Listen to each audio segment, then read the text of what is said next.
Everybody out there, ladies and gentlemen and friends, to this session, which is organized by the Forest Water Champions, an informal group of forest and water experts from 15 organizations, a variety, a mix of governmental organizations, non-governmental organizations, research institutes, and international government organizations. My name is Lotta Samuelsson. I work at CV, where I coordinate our different landscape activities.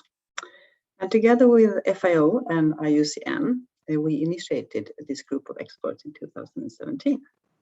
And I will be your guide through this session. Next, please.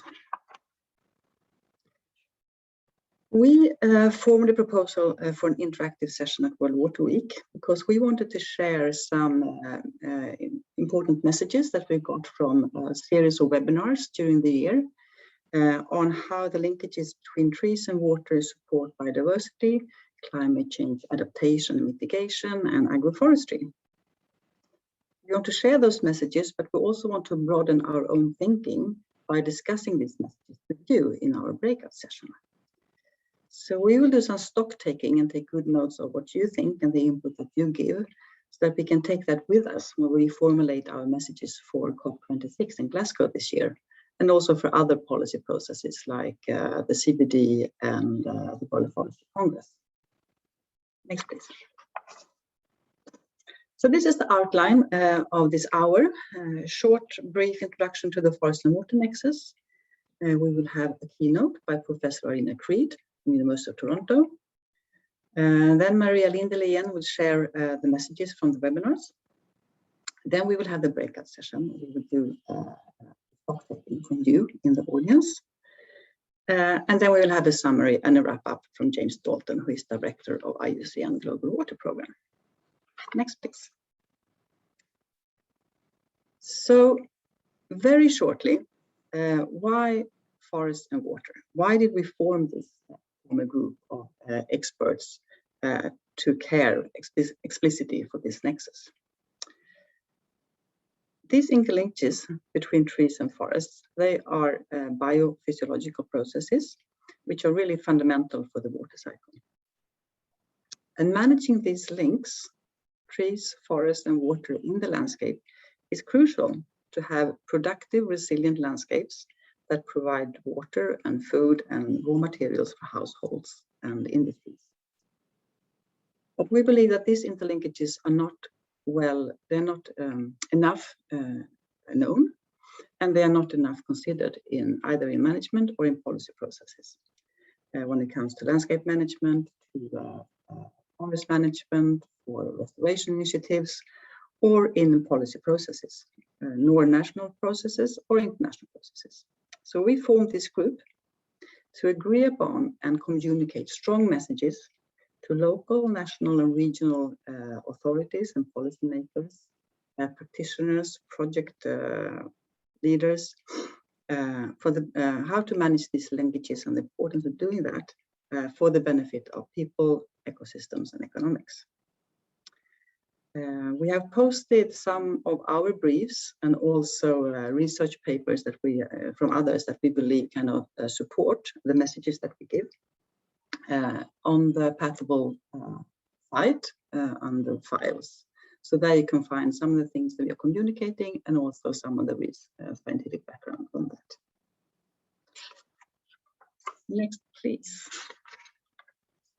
Okay, some short housekeeping. As you know, this meeting is being recorded, as all the meetings and sessions at World Water Week. Please stay muted if you're not talking. In this session, we will use the Zoom chat all along. So if you have questions or comments, please put them in the chat and we will try to pick them up as we move ahead. And we will use a couple of poll questions during the session. And those questions you will also find on the Pathable site. So down there to the right, you see the red little arrow. On to the right on the Pathable site for this session, there is an option to click polls, and that's where you will find the polls. And we will actually try that right away with the first poll. Yes, please, next. And it says polls 1 and 2 here. We will only make one question here due to time. So please move into the Pathable site, go to polls and answer the first question, which is which sector do you currently work in? This is a way for us to know who we're talking to today.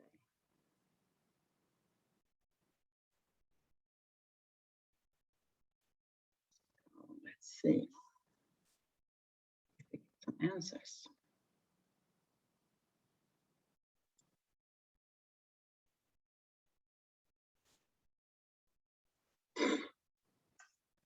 It takes some time for the site to update, but it seems like we have quite a number from the private sector, also from international governmental organizations. We've got a really good spread here, actually. So that's super nice. NGOs, other. Curious about that. If you want to share who other is, please write it down in the Zoom chat. We can check. And I'm not sure now, Rosie, do we have most people voted yet? Have about 45 people in the room. Most people voted. I think so. Yes, I think so. Yeah. Okay. Thanks everybody for sharing. Really nice to meet you all. Happy to have you in the session. I hope you will enjoy it. Now, if we go back to sharing the slides, please. Now it's my pleasure to present Professor Arina Creed, who will make our keynote. Arina is Vice Principal for, excuse me, for Research and Innovation at the University of Toronto in Canada. She is also the co-editor of my go-to Bible when it comes to the forest water nexus, which is a global assessment report from my UFRO called Forest and Water on a Changing Planet, Vulnerability, Adaptation, and Governance Opportunities. We have that listed as a file in the on the site, so I really recommend that one. But over to you, Arina. Please let us know about your latest research on indigenous communities in the north. Malaika, please. Yeah, thanks.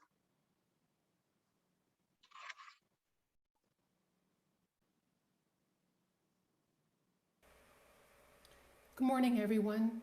I would like to thank the organizers for inviting me to give a keynote to this session on the forest water nexus. The work I am presenting today was inspired by my relationship with Danae Cheecham-Urick, a Canadian climate activist and forest water champion from the Clearwater River Dene First Nation. She wears face paint to bring her strength as she brings Indigenous knowledge and conventional science together to work towards a better future. In her words, when the climate changes, our community changes. And if we do not change with our climate, our culture has the potential to be lost. We must accept and adapt to climate change to sustain our Dene Shulin values. Danae and I are working together on an Environment Canada and climate change funded project entitled Enhancing Climate Literacy, a collective climate accountability and adaptation project. Our focus is on Canada's boreal forest, which is home for over 600 primarily Indigenous communities. Our focus in particular is on the Clearwater River Dene First Nation, which is in northern Saskatchewan. For thousands of years, the Dene Shulin people have resided in and relied on the boreal forest. Their culture reflected their intricate knowledge of the relationships among the forest, the water, and the people. As land and water changed, they observed and adapted to these changes. However, the rate of changes that are occurring now are unprecedented, making it challenging to adapt to them. In 1763, the Canadian government started to enter into treaties with Indigenous peoples. Unfortunately, the Indigenous peoples were not recognized as equal partners in these treaties. Indigenous peoples were relocated onto one of the 3,100 Indian reserves across Canada. Indigenous youth were forced to go to one of the 139 Indian residential schools created by Christian churches and the Canadian government to assimilate them into Canadian society. The residential schools disrupted lives and the relationship between people and the forest and water, causing long-term problems among Indigenous people. Since the treaties were signed, the boreal landscape has undergone substantial natural resource extraction activities, including forestry, oil and gas, mining, and hydroelectric power generation, making Indigenous communities concerned for their health and well-being. Near Dene's community in La Loche, Saskatchewan, explorations are currently underway to excavate major uranium ore deposits as an alternative energy source to fossil fuels. For over 50 years, the boreal forest has also been impacted by climate change. The temperatures are increasing. While many think the highest rates of increased temperature are occurring in the Arctic, these Canadian government data show that they are occurring in the boreal forest. Near La Loche, Saskatchewan, annual temperatures have increased by 2.1 degrees Celsius and winter temperatures have increased by 4.3 degrees Celsius over the past 50 years. The increased temperatures are leading to a browning and falling of trees. In lowland areas, there is an increase in drunken trees where black spruce fall over because of too much moisture at their roots due to melting permafrost. In upland areas, there is an increase in browning trees where warmer, drier air conditions are drying out leaves, making them more vulnerable to fire. The increase in fire activity leads to more area burning, more fires burning, and a much longer fire season, which is dramatically altering the boreal forest while emitting more carbon into the atmosphere. Smoke-filled summer skies are a common occurrence across Canada, with much of the smoke coming from large wildfires in the boreal forest. The multiple stressors associated with climate change are fundamentally changing the forest-water nexus, with the rapid expansion of talc, which are areas of unfrozen ground surrounded by permafrost, as well as a rapid expansion of thermokarst, periglacial bogs produced by selective melting of permafrost.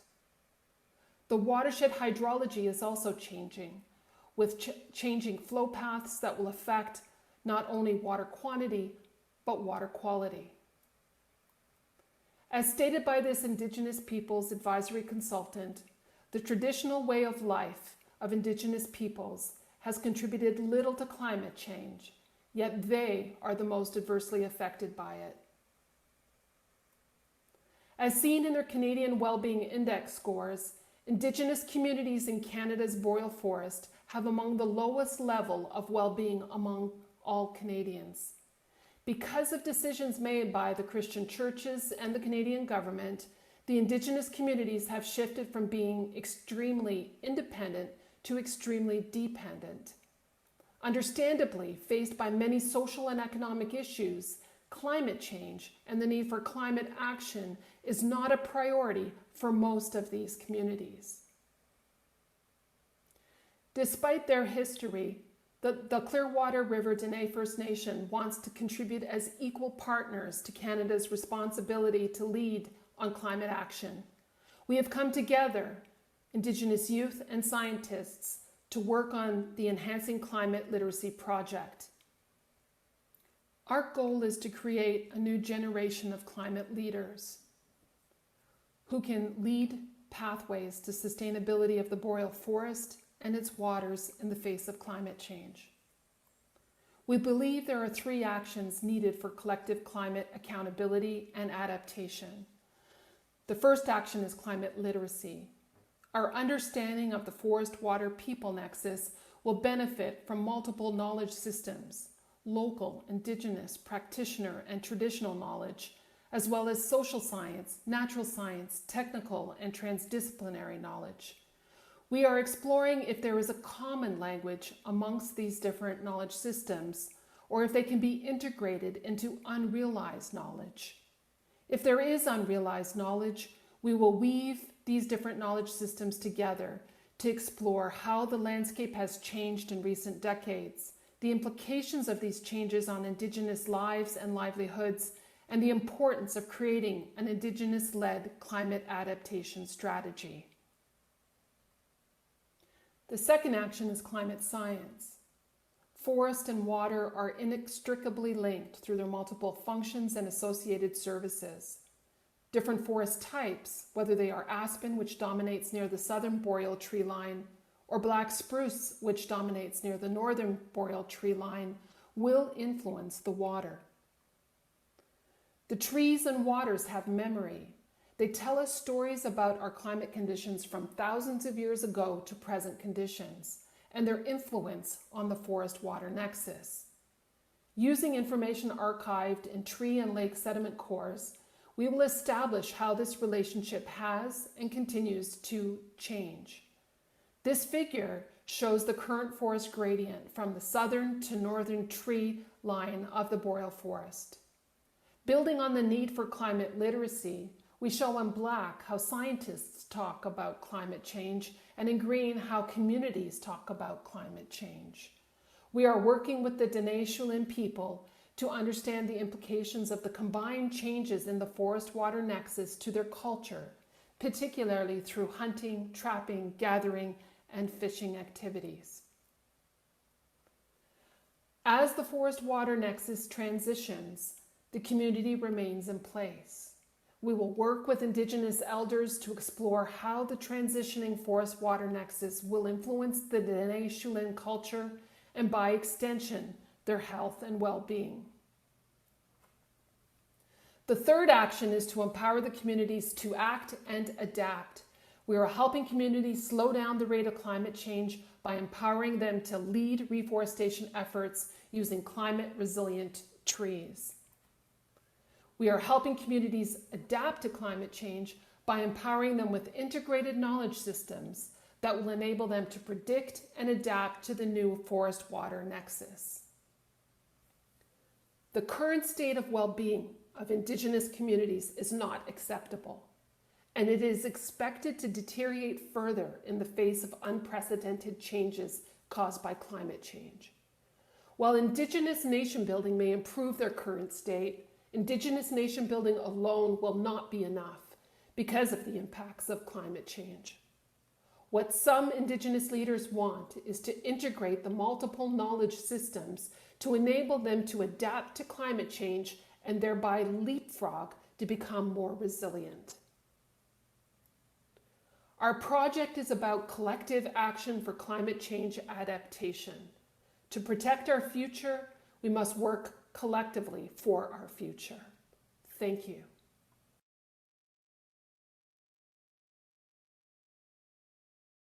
Thank you so much, Arina, for that really powerful presentation and the interesting research that you are doing. There's so much information in there, and it covers so many aspects of what we need to do and the kind of challenges when it comes to building resilient faster.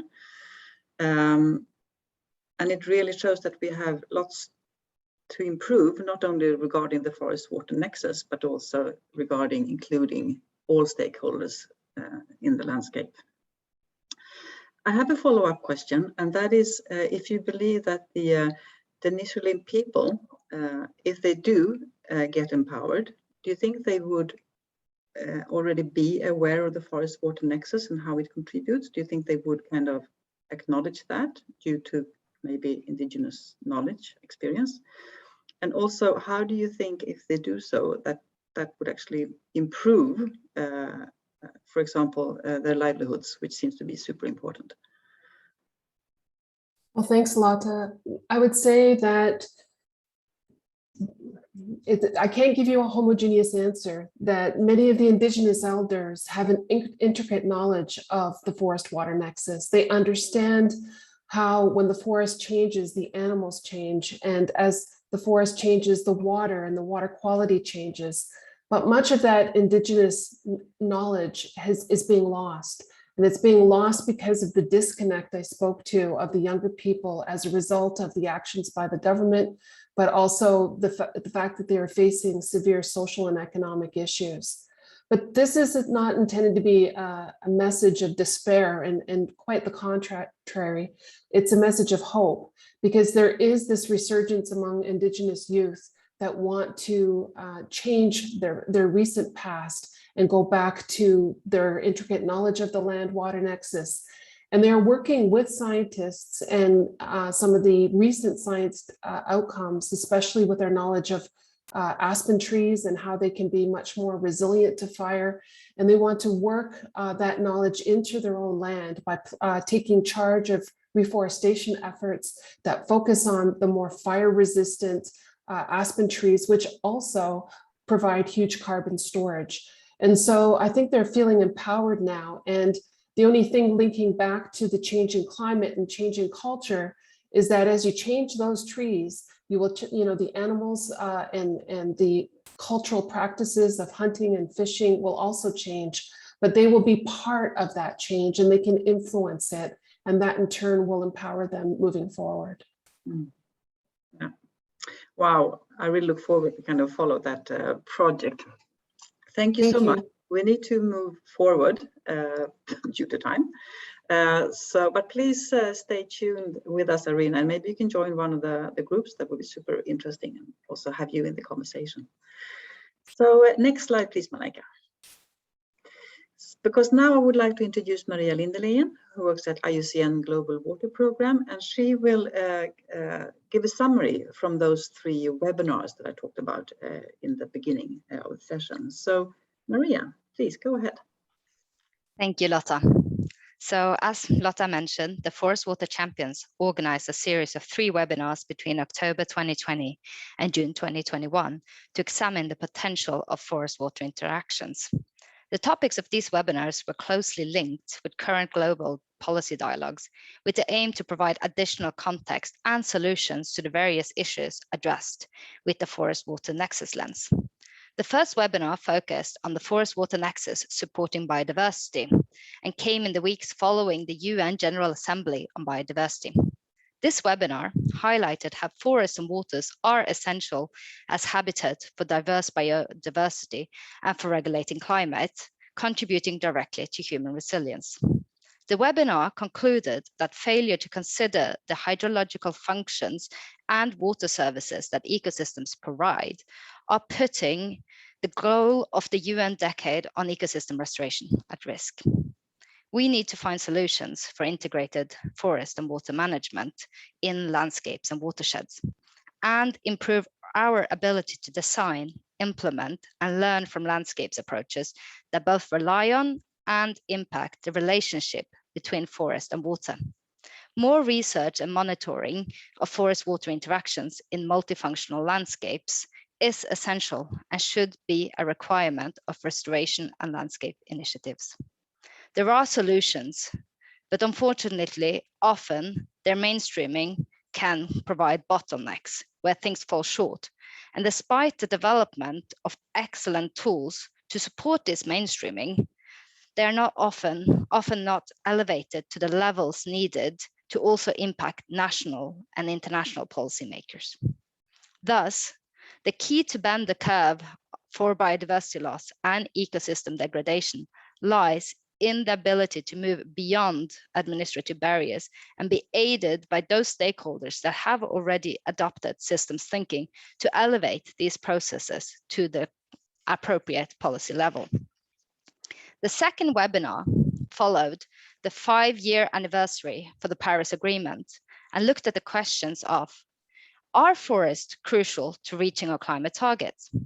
The event made it clear that nature-based solutions need to play a key role in climate discussions, including the upcoming COP26 UN Climate Summit, which is taking place this coming November. Innovative and sustainable financing of the forest water nexus are key to provide a revenue stream to support catchment restoration, agroforestry, and tree plantations, among others, that help protect watersheds.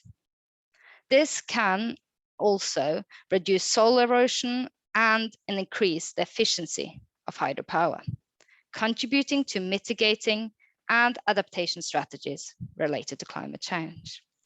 A lot is happening, and an increasing group of people now have the experience to act as brokers between different sectors, such as forestry, water, and engineering, to help attract and scale finance for nature-based solutions and supporting our reach towards the climate targets. The third and final webinar followed the UN Environment Assembly and focused on agroforestry, scaling up a nature-based solution for water.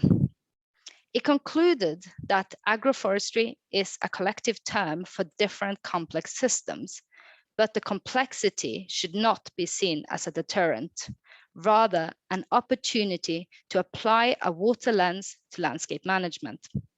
It does not provide a single best answer to all challenges, but its diversity is a strength, as it can be adapted and tailored to various socio-economic and environmental objectives, depending on the context and scale. It showed that in some countries, such as India, national policy on agroforestry has enabled broader implementation as a nature-based solution, providing multiple co-benefits, including improved integrated water resources management. However, numerous challenges exist, including the need for better understanding of how the potential benefits, such as water security or improved crop production, etc., will interact, and what are the trade-offs and the potential synergies. Agroforestry also needs to be better understood at various scales, from the farm level to the landscape scale. These challenges need to be taken into consideration when promoting agroforestry in international and national agendas. So as Lotta said, the key messages from these 3 webinars have set the stage for the discussion we will have in the various breakout groups for this event, and which will continue to contribute to the discussion on how we should manage the forest-water nexus for healthy forests and healthy people. Thank you. Thank you, Maria. That was a great summary, actually, from 3 rather dense webinars. So thank you so much. Now, next slide, please, Malika. It's time for our breakout session. And we discussed a lot how we could enable you to choose breakout. We have 3 themes, as you can see. And first of all, we wanted to enable you to choose what theme to discuss, but that was technically too complicated and time consuming. So we will simply and boldly spread you out in one of these groups. So you need to do nothing. You just need to accept once you've been invited to a room. We will discuss these key recommendations in the first group from an ecosystem perspective. In the second group, from a governance perspective. I think one of our assistants will help and put all these questions in the chat, so you can, if you want to bring them with you. But the second one is also from a governance perspective, and the third one is from a market approach perspective. So we'll have different perspectives on the same issue. We will have almost 20 minutes, and you will have hosts. Sarah Casayas Ramirez and Magnus van Nordwijk will facilitate the ecosystems group. James Reed and Anna Tengberg will facilitate the governance group. And Nate Matthews and Timo Gasbeck will facilitate the market approach group. You will be, as I said, just be spread out in groups. When you come up in the groups, you need to select someone who can report back. And you need to, we will give you a note when it's 5 minutes left. And then you need to agree on 1, maximum 2 key messages that you will share orally when we come back in plenary. But we also want you to take notes of everything that you kind of conclude, because we will, as we said, bring that with us when we continue formulating our messages for policy processes. So Ida, please spread us out in groups. I hope you will have good discussions, and see you in 18 minutes.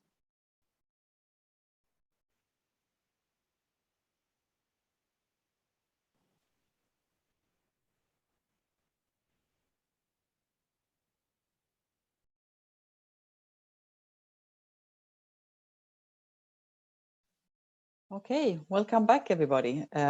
We had a quite abrupt leave of rooms in our group, but we had some good discussions in our group. I hope you all did. Malaika, could you start or continue sharing the screen, please? I will. You will get a couple of minutes. Whoever is going to report to kind of formulate yourself. And whilst you do that, I would like the rest of you to go into the poll again. So we're going to have the second poll, which is again on the site, the Pathable site. And this time we ask you to reflect a little bit on what could be the role of your organization to facilitate integrated management of terrestrial freshwater systems. So it's interesting for us to know how you could contribute. It's also a little bit of a take-home question for you. If you have been inspired by this, how can you in your organizations contribute to this super important mission? And whilst we look at the answers, I would like to ask James to prepare for the kind of wrap up, the reporting back and the wrap up session. So some interesting answers here: supporting implementation of policy at the national level, great. Advocacy, provide case studies, important, and promote best practices, for sure. Continue the monitoring our water source to ensure that it's properly maintained and not abused nor trespassed by other entities. Super good. And I would like to say that monitoring is a key point here that is doing much too little when we do management practices or restoration initiatives. We very seldom do the monitoring part. So thanks for bringing that up. And please continue to put your answers in the poll. But I will give the word now to James because time is running so fast. So we have 9 minutes, and I challenge you, James, to both do a reporting back and a wrap up during 9 minutes. Please take the floor. And Malaika, thanks very much, Lotta. Thanks very much, Lotta. Okay, well then, as you say, we don't have much time, so let's get straight to it. There were 3 groups: ecosystems, governance, and market approaches. If we could hear from whichever group would like to go first, can we look to ecosystems, just to hear back from you, probably one key recommendation that came out of your discussion of the breakout group. I don't know if you've allocated a speaker or if the lead from that group or the facilitator is going to report back.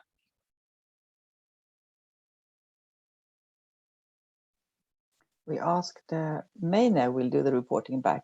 I'm not sure if Maine may be unmuted. Yes, I can unmute.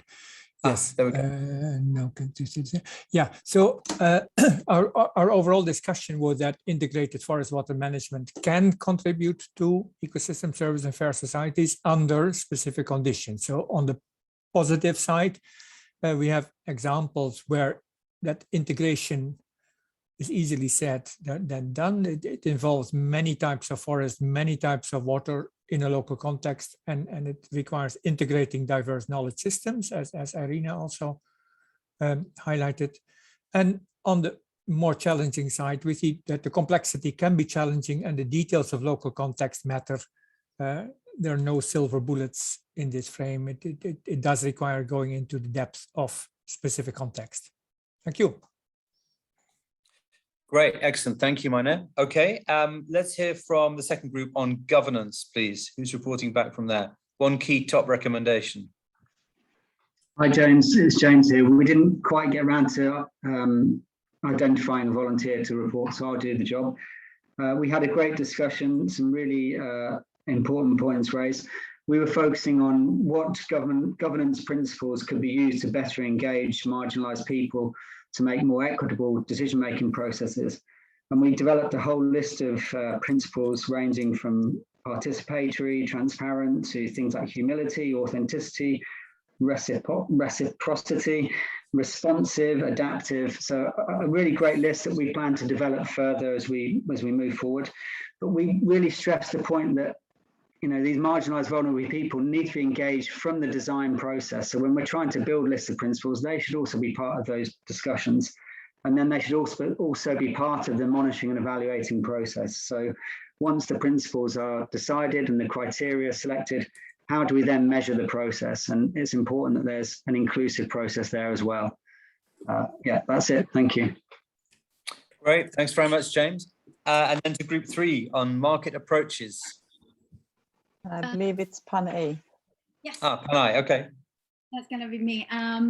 So we also haven't got to the point that in terms of the recommendations that we have a lot of discussions come up and also a lot of points came up. So one of the point is the human right-based approaches. So one of the thing is that the private companies or like the market kind of tend to forget the human rights of the community. So integrating the legal rights of the local community is quite important in the market systems, as well as in order to and also to introduce the sustainable certification schemes for the market as well. And one of the last recommendation is to educate and sensitize the community of the younger generations for the long haul investment. That's it. Thank you so much. Excellent, great. Thanks very much, Panay. So that's a fantastic set of recommendations. And interestingly, I think lots of similarities amongst the 3 groups, despite the focus on ecosystems, governance, and market approaches. So the integration of knowledge and diverse systems, recognizing complexity challenges and embracing that local context, but recognizing there's no silver bullet. Group 2 with the message about engage early and make local people part of the design process, part of the application, and part of the monitoring for the success of the intervention, and ensuring that there is that full sort of participatory side of things with a list of principles to come from group 2. And then group 3, looking at the human rights-based approach, integrating legal rights into the market mechanisms and the market system, and ensuring that you follow, basically applying good practice as well. So really looking at governance within a market approach around sustainable certification and other things that ensure that sustainable practice and validity of the approach. So very similar from across all 3 groups. So that's really interesting for us to take away. We've, over the course of the last year with these different workshops that we've been doing from the Forest Water Champions group, we've also identified 3 sort of real key calls to action, if you can, from that engagement. And I think they fit very well with the recommendations you've just given us. These 3 are really that to recognize trees and forests as 2 fundamental parts of the hydrological cycle, especially the next slide, Malaika. Yes, if you could put the slide up, Malaika, that'd be great. Especially because of climate change. And therefore, to get that production and that climate resilience from landscapes that we're looking for, to ensure that we're getting water, food, raw materials for households and industries, water and forests are part of that solution. Secondly, that ecosystem restoration must better consider the forest-water relationships and their provision of ecosystem services. And I think that fits very well with the feedback from Mina and Group 1 about local context is everything, and to recognize the complexity in that, and to ensure, therefore, that you're adopting solutions that are fit for that context and fit for purpose, rather than, I think, assuming that what works one place will work everywhere. And I think that's a really important follow-up and backup point to that.